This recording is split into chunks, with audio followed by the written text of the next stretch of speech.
de nous permettre, après que nous serions délivrés de la main de nos ennemis, de le servir sans crainte.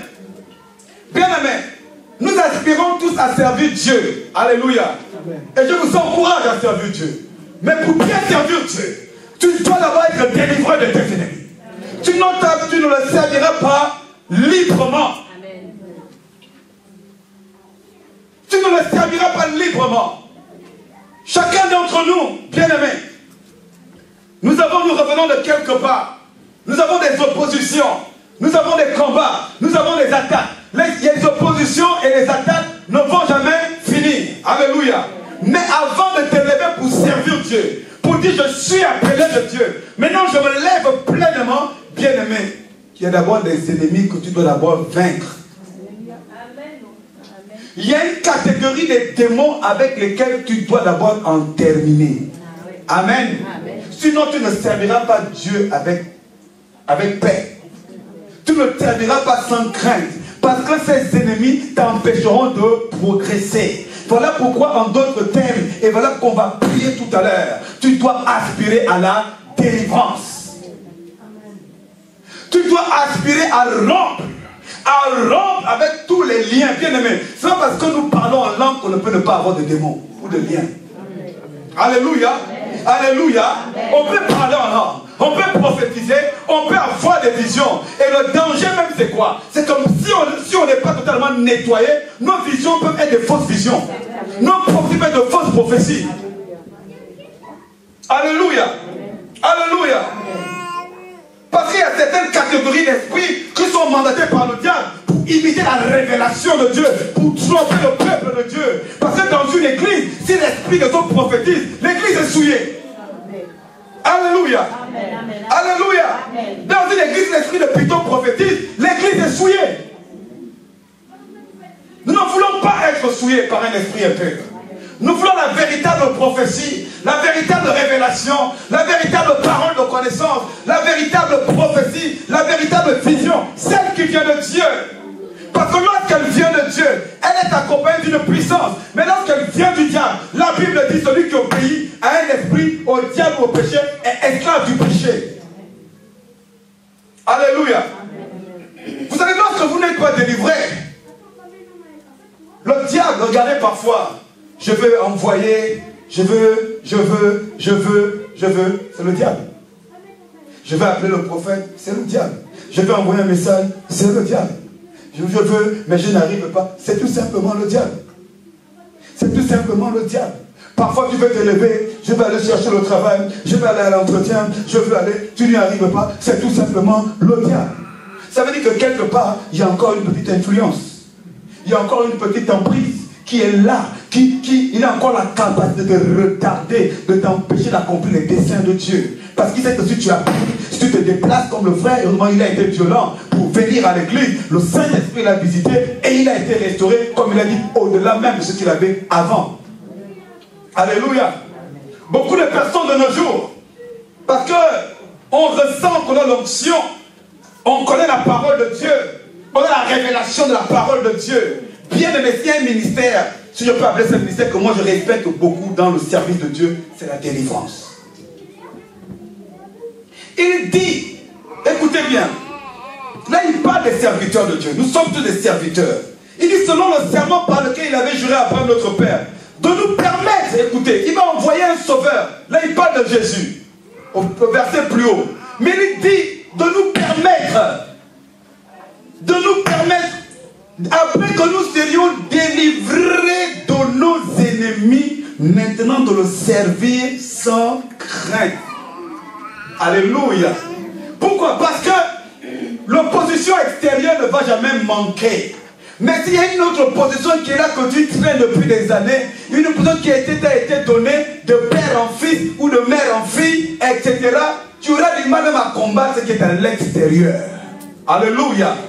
Tu auras du mal même à combattre ce qui est à l'extérieur. Bien aimé, je vous dis la vérité, aspirez à la délivrance. Recherchez réellement la délivrance. Soupirez après la délivrance. Dérangez Dieu, je veux être délivré. Dérangez les serviteurs de Dieu, je veux être délivré. Parce que sinon, tu vas même te lever, on va te dire non, tu es appelé à être prophète, tu es appelé à être apôtre. dans ta vie, ça va te rattraper dans le ministère. Vous croyez que les hommes de Dieu qui tombent, là, ça vient d'où? Les femmes de Dieu qui tombent, ça vient d'où? Parce qu'il y avait encore des germes qu'on avait négligés quand ils sont convertis. Ils sont rentrés dans le ministère. Ils ont commencé à servir Dieu. Ils ont commencé, oh Dieu les utilise. Les gens tombent. Je connais la parole de Dieu. Mon ami, ça ne dérange pas Satan. Tant que lui te tient, il va encore par une petite cordelette. Il sait que tôt ou tard, il va te faire trébucher. Ça va être un scandale. Et une multitude va sortir du circuit à cause de toi.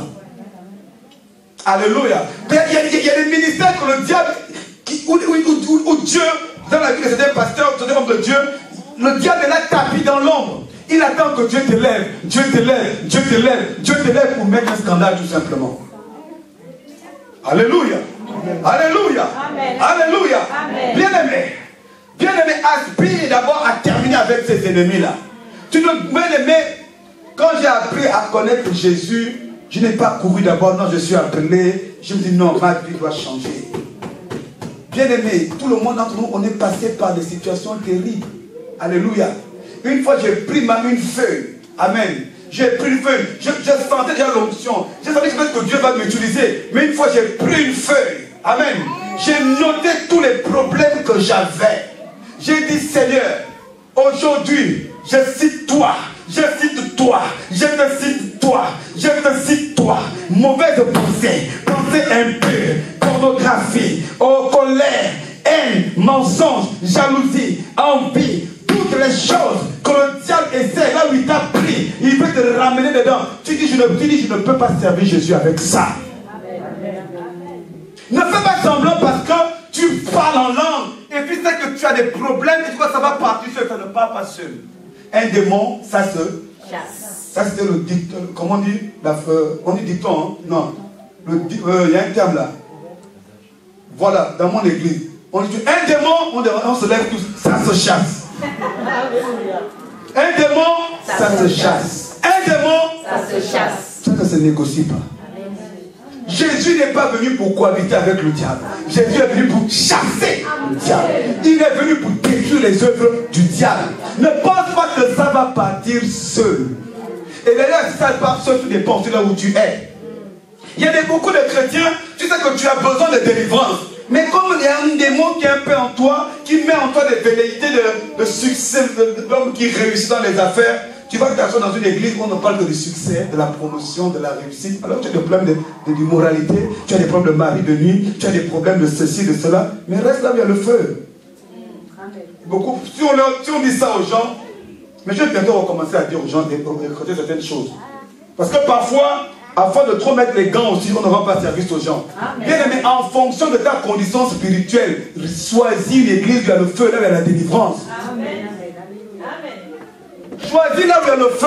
Parce que dans le feu, quand on vient ici, les démons, il y a certains démons qui partent. Peut-être, même si j'ai été 5 ans, au fur et à mesure que tu viens ici, bien aimé, il y en a qui partent, vous peut-être vous n'en rendez pas compte.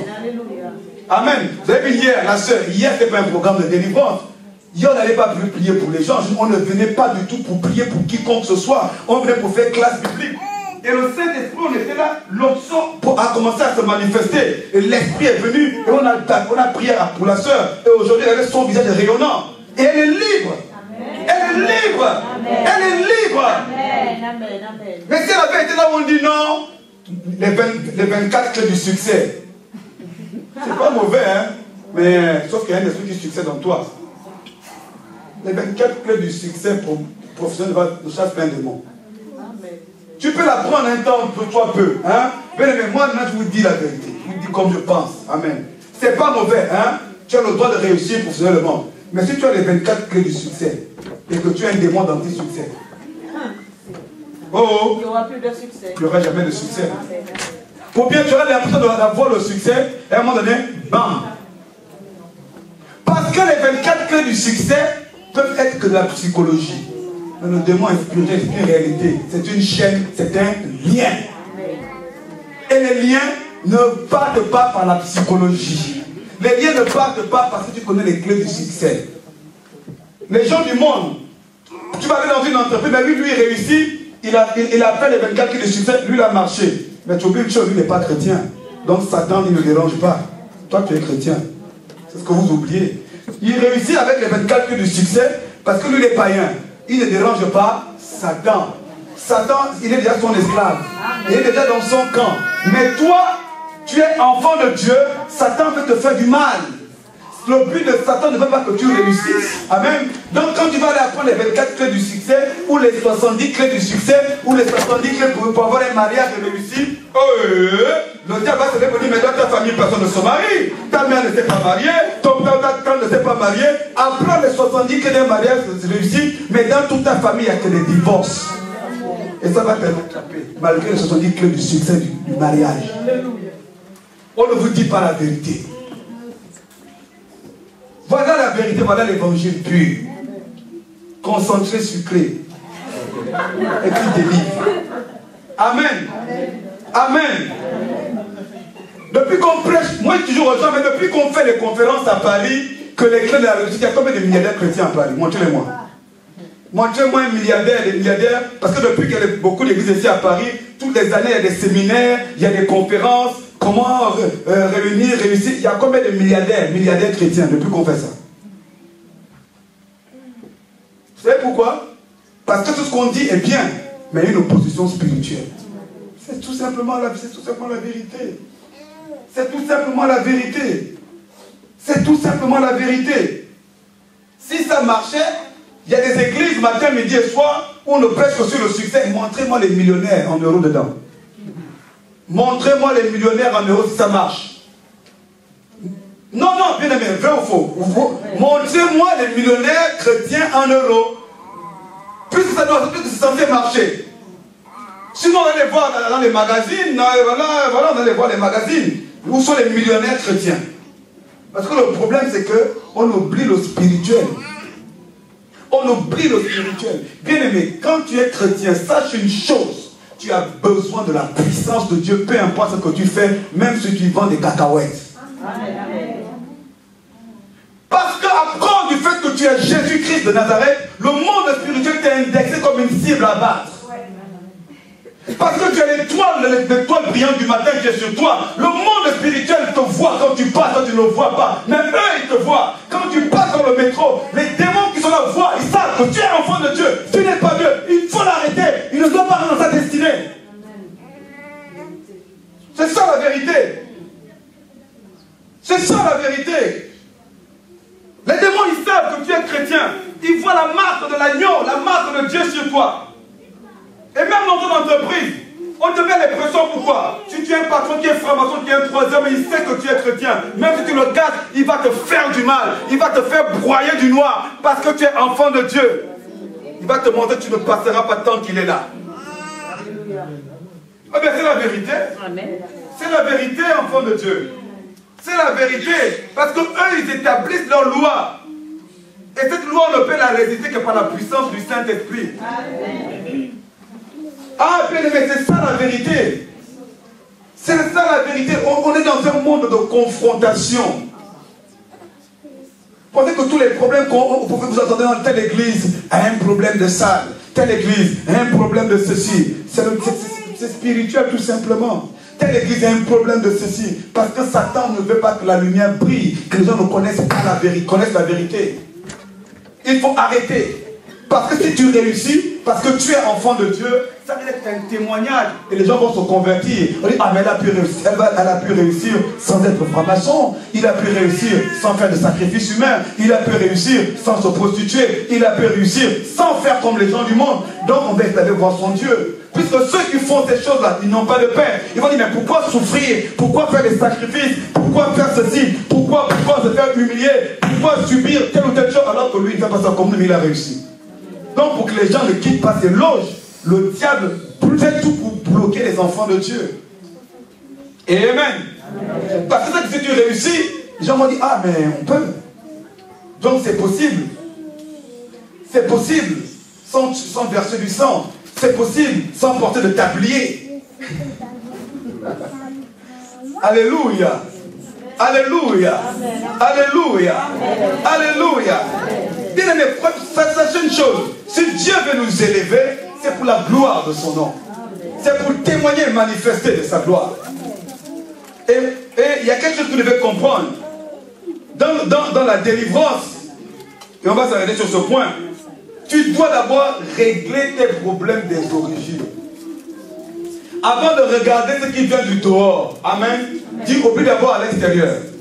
J'ai parlé des collègues, j'ai parlé des amis. Oublie d'abord les collègues. Regarde d'abord ta famille, d'où tu viens. L'état de ta famille, c'est l'état spirituel dans lequel tu es. L'état de ta famille reflète l'état de ta condition spirituelle originelle et qui se cache encore. Amen. Si ta famille est une famille nombreuse, il y a combien de mariages? Tu n'es pas marié chez toi, combien de personnes sont mariées? Ou bien celles qui sont mariées ou sont mariés dans quelles conditions? Ou bien s'ils ont été, ils sont mariés, combien ont divorcé? Alléluia.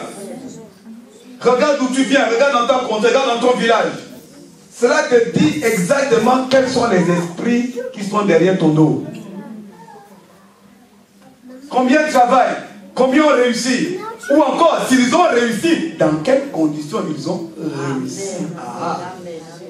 Parce que parfois, il y en a qui réussissent. Non, mon papa avait beaucoup d'argent, mon grand-père avait beaucoup d'argent, mais il a eu ça comment? Il a eu ça comment? Il a eu ça comment? Et toi, tu commences aussi à prendre cet argent-là. Et tu crois que tu es prédestiné à prendre. Mais comme tu ignores que l'argent est venu par les alliances sataniques, par les alliances démoniaques, et toi, tu te lèves avec le nom de Jésus, tu penses qu'ils vont te laisser avoir l'argent? Parce que tu ne sais que ce que tu ne sais pas, c'est que tu es appelé à hériter de ces choses. Avant même de traiter d'abord à l'extérieur, regarde d'abord tes frères et soeurs de même père, même mère. Regarde ton père, regarde ta mère, regarde ton grand-père. Regarde dans quelles conditions ils ont vécu. Ah non, mais je n'arrive pas à me marier. Surtout nous autres là qui revenons des familles où nous avions parfois des grands-pères, on dit comment, polygames. Nos grands-mères étaient mariées à un homme qui avait plusieurs femmes. Alors qu'est-ce que ça libère?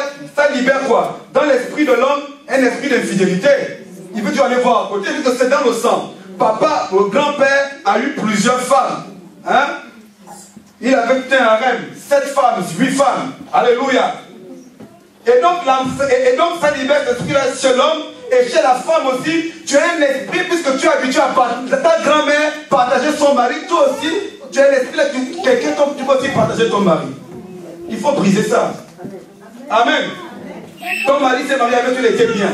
Mais ta grand-mère était dans une maison avec 7 concubines. Donc l'esprit là t'a préconditionné à aussi partager ton mari. Même si on est au 21e siècle. Parce que les esprits ne vieillissent pas.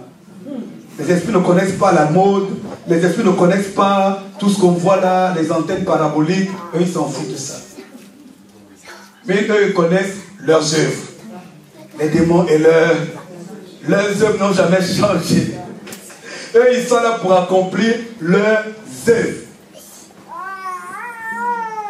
Regarde la ville d'où tu viens, le pays d'où tu viens. Il y a des pays ou des régions, tout le monde, c'est la boisson. Ils aiment lever le coude.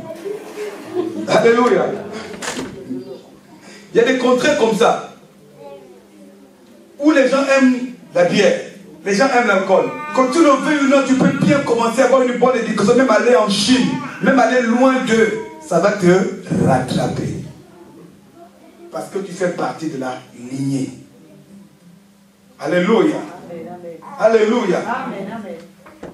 Il y a des familles comme ça. Les femmes ne restent pas en mariage. Chez nous, dans mon pays, il y a des tribus comme ça. Tu vas dire à tes parents, non, j'ai trouvé une femme. Elle est d'où? Elle est mon petit, doucement. Là-bas, les femmes ne se marient pas. Non, mon petit, va là-bas. Non. Bon. À l'époque, on n'avait pas me dit, va prier. Les parents vont là-bas tout faire pour te gérer. Parce qu'on sait que là-bas, les femmes de cette contrée-là, elles ne se marient pas. Ou elles ne restent pas en mariage. Alléluia. Ou elles ne restent pas en mariage. Pourquoi? Parce que c'est la lignée. Toi, tu crois que parce que tu viens d'Europe, tu prends le métro, que tu manges au KFC, donc ça calme le démon. Tu crois que le KFC calme le démon, c'est l'esprit. Tu vois que parce que tu manges, comment on appelle ça, japonais, voilà, tu manges japonais, ça va calmer les démons d'Afrique. Non, en mangeant des sushis. Le démon, il s'en fout. Le démon, il est venu pour accomplir son œuvre. mange japonais, mange italien, mange taïwanais, mange tout ce que tu veux. Le démon lui dit, je dois accomplir mon œuvre. Alléluia. C'est la réalité, bien-aimés.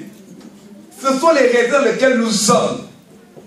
De la même manière que Dieu a dit à Jérémie, qu'avant même que tu ne sois dans le sein de ta mère, je te connaissais. Je t'avais déjà consacré. De la même manière, toi aussi, les sorciers de nos familles, quand on voit de ta mère enceinte, ils sont déjà à l'affût. Il faut qu'on récupère l'enfant là. Il faut qu'il vienne exécuter les destins de notre alliance. Parfois, même des gens, la mère n'enfantait pas. On attend pour qu'elle soit enceinte pour que vous lui perpétrez la tradition. Vous savez, il y a des chrétiens comme ça. Hein.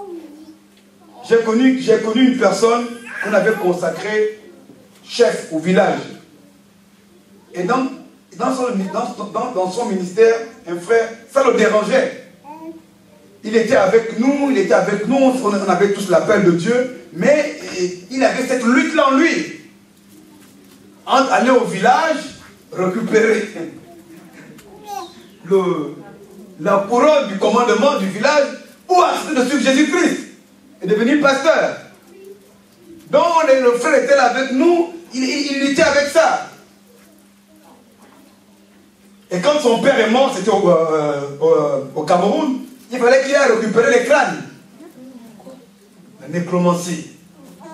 Amen. Il fallait qu'il aille au pays parce qu'il fallait qu'il récupère les crânes. C'était lui l'héritier. Il portait le nom même. Entre-temps, Dieu l'avait déjà touché. Donc il a fallu qu'il fasse un choix.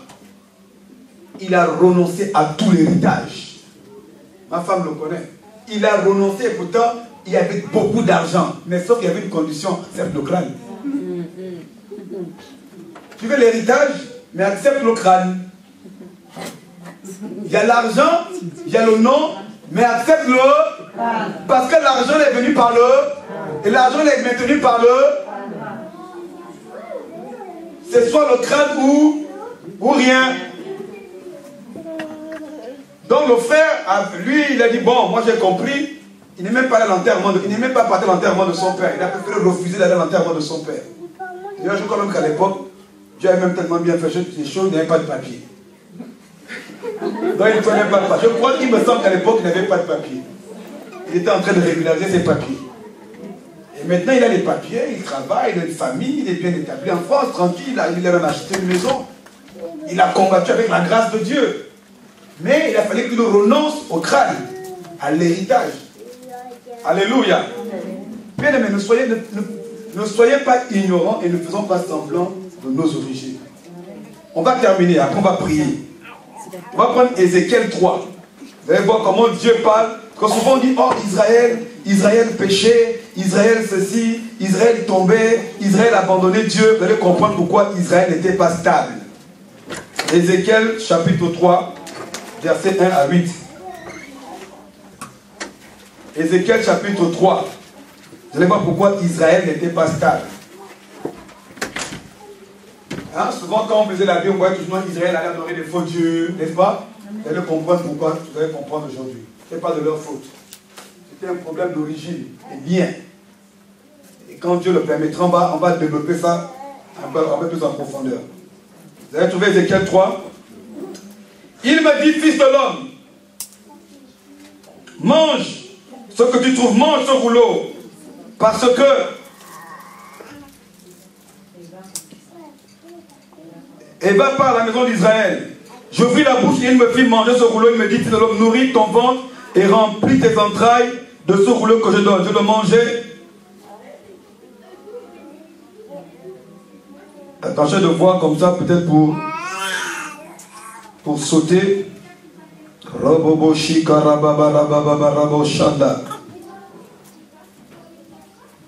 Il dit, Israël est rempli mes entrailles de ce rouleau que je donne. Je le mangeai et il fut dans ma bouche, doux comme du miel. Il me dit, fils de l'homme, va vers la main d'Israël et dis-leur mes paroles. Non, c'est pas là. Attendez. Attendez, c'est pas là. Excusez-moi. On va aller rapidement. C'est là où il dit parce que tu n'as pas été emmailloté par rapport à ta naissance. Voilà. Je crois que j'ai noté ça dans l'autre ici. Attends. Depuis que j'ai des soucis avec mon imprimante, attendez. Parce que j'ai enregistré ça ici.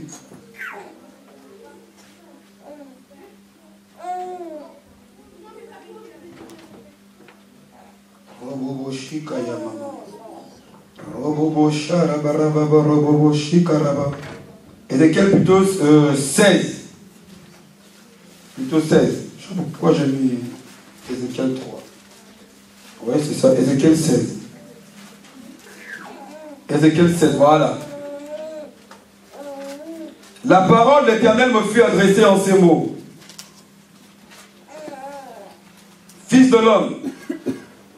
J'ai dû confondre, c'est bizarre de confondre le 3 en écrivant. Ok, gloire à Dieu. Tu diras ainsi, fils de l'homme, fais connaître à Jérusalem ses abominations. Tu diras ainsi par le Seigneur, l'Éternel à Jérusalem, par ton, écoutez, voilà. Il dit par ton origine. Par ton origine. Et ta naissance. Tu es du pays de Cana. Ton père. Voilà, et ton père était un Amoréen. Et ta mère était une. Ah. Tu vois? On va continuer. À ta naissance, au jour où tu naquis, ton cordon n'a pas été coupé. Tu n'as pas été lavé dans de l'eau pour être purifié. Tu n'as pas été frotté avec du sel. Tu n'as pas été enveloppé dans des langes. Nul n'a porté sur toi un regard de pitié pour te faire une seule de ces choses, par compassion pour toi. Mais tu as été jeté dans les champs le jour de ta naissance parce qu'on avait horreur de toi. Enfin bref, on va s'arrêter là. Vous voyez, au verset 2, il dit, tu diras ainsi par le Seigneur l'Éternel, à Jérusalem, par ton origine. Le problème de Jérusalem d'Israël n'était pas qu'ils étaient mauvais en tant que tels. C'est quand vous lisez quand même avec tous les prophètes qu'ils ont eus, les Jérémie, les Ézéchiel, les Abdias, mais chaque fois les Élie, les Élisée, mais chaque fois on renverse les hôtels, mais ils vont encore bâtir. Ils voient les miracles, la mer rouge, le ciel qui s'ouvre, le feu. Qu'est-ce qu'ils n'ont pas vu? Mais à chaque fois, ils repartaient. Voici la raison. En réalité, voici la raison. Nous tous on dit, ah mais le peuple d'Israël, vraiment, eux aussi, ils étaient infidèles, mais machin. Mais il dit, par ta naissance, par tes origines. Lui dit, le jour de ta naissance, il y a des personnes, le jour de leur naissance a été leur arrêt de mort. Il y a des personnes, le lieu où ils sont nés, il leur dit, là tu es à Canaan, n'est-ce pas? Le lieu de la terre promise. Mais attention, tu as une origine. Il dit, tu es de Canaan. C'est comme tu peux dire aujourd'hui, certes, je suis à Paris, je suis en métropole. Je suis devenu métro. Alléluia. Mais tu as une... Non, je suis en France, mais tu as une... Tu as une origine. Tu es certes à Canaan. Tu essaies de devenir chrétien, tu essaies de venir de nouveau, mais tu reviens quelque part de Kribi. Tu reviens de Koro. Si tu es à Paris, tu as les passeports, visa, les papiers, les démons s'en foutent de ça. Eux, ils connaissent ton identité spirituelle. Tes origines. Il parle, là, quand il parle du père et de mère, et il parle ensuite du lieu de naissance. C'est pour dire, bien aimé, nos origines sont les liens les plus, comment dire, les plus dramatiques. Et c'est les liens qui nous poursuivent le plus. Nos origines. Nos origines. Chacun d'entre nous doit d'abord s'asseoir, observe ta famille, fais un check-up. C'est bien quoi dans ma famille? Qu'est-ce qui ne va pas même dans ma famille? Est-ce que dans ma famille, c'est quoi les symptômes de maladies spirituelles qui nous sont communs, que nous avons tous? C'est par là que tu dois commencer la délivrance. Quels sont les points communs qu'il y a dans ma famille les mêmes problèmes que tout le monde a, les points qui sont récurrents, qui sont répétitifs. C'est par là que tu dois commencer. Amen, amen, amen. C'est par là. Moi, je connais dans ma famille. Chacun d'entre nous sait d'où il vient. Ah, moi, l'émission, tu ne connais pas dans ta famille. Moi, je connais dans ma famille ce qui ne va pas. Moi, je sais ce qui n'est pas dans ma famille. Alléluia. Je sais d'où je viens. Je regarde la famille de mon père, je sais ce qu'il y a. Je regarde la famille de ma mère, je sais ce qu'il y a. Donc, tous les jours, j'ai beau prêcher ici, quand le Seigneur me dit, me rappelle ces choses, je prends autorité. Que tout esprit venant du côté de mon père, de ma mère, et je cite ce qu'ils ont, leurs totems, leurs hôtels, ce qu'ils adorent. Parce que eux, que je le veuille ou non, ils ont, comme on dit, tu as l'appel de Dieu. Je dis aux gens, mais là-bas, eux aussi, ils ont préparé un appel pour toi. Amen. Et si tu es pasteur, tu es chrétien, mais là-bas, ils ont un appel pour toi.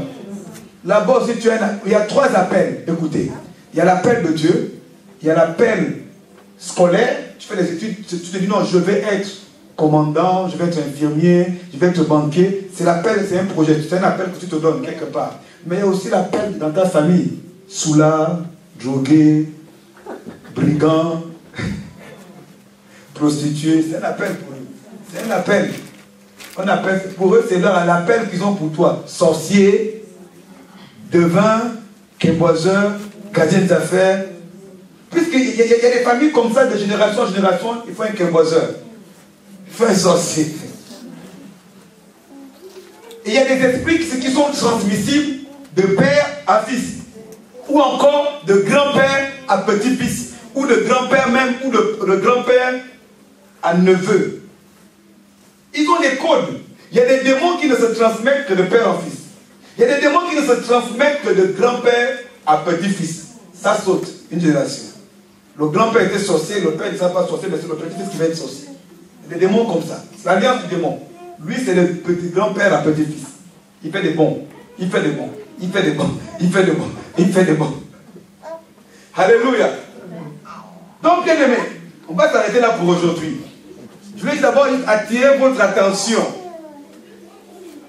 Et quand Dieu le permet, la semaine prochaine, on va rentrer en profondeur par rapport à tous ces points qu'on a dit aujourd'hui. Ta naissance, tes origines, ton père, ta mère.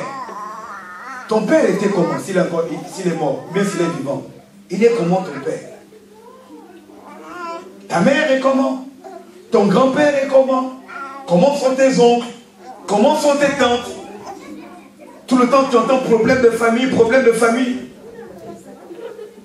C'est le même esprit qui rôde et qui te guette, qui veut te frapper. Alléluia. Ne soyez pas ignorants de ces choses. Ne dis pas parce que j'ai accepté Jésus, amen, que c'est terminé. Il y a encore le cordon ombilical. Il y a le cordon ombilical qui est là. Alléluia. Alléluia. Il y a beaucoup de personnes, la sœur, elle parlait en langue, mais ça n'a pas empêché qu'un esprit vienne l'attaquer dans les pensées. Moi j'aime les témoignages comme ça calme les gens qui ont des discours, non, dès qu'on est chrétien, on n'a plus besoin de délivrance, on n'a pas besoin de... Pitié. Tenons-nous debout. Nous allons prier.